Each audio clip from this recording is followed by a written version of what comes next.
वजूदे जन से है कायनात में रंग, और इसी कायनात में आज रंगों से भरी तितलियों यानी ख़वातीन का आलमी दिन मनाया जा रहा है। सिन्फ नाजुक कहलाने वाली माँ, बहन, बेटी और ऐसे ही हर रिश्ते निभाते हुए ख़वातीन इस माशरे में घर से लेकर जंग के मैदान तक अपना बेहतरीन किरदार अदा कर रही हैं और मर्दों के शाना बशाना अपने फ़राइज़ सरअंजाम दे रही हैं। ख़वातीन के आलमी दिन पर घरेलू ख़वातीन से लेकर खेल के मैदान, जदीद साइंस और टेक्नोलॉजी, फ़ौज और हर शोबे में काम करने वाली ख़वातीन को ख़िराज अक़ीदत पेश किया जाता है। इसी मुनासिबत से दुनिया भर में रैलियाँ, वॉक, सेमिनार्स और तक़रीबात का इनेकाद किया जाता है।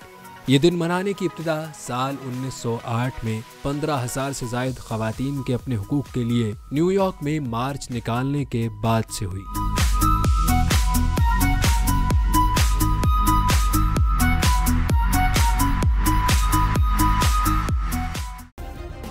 सब्सक्राइब करें और बेल दबाएं ताकि कोई खबर रह न जाए।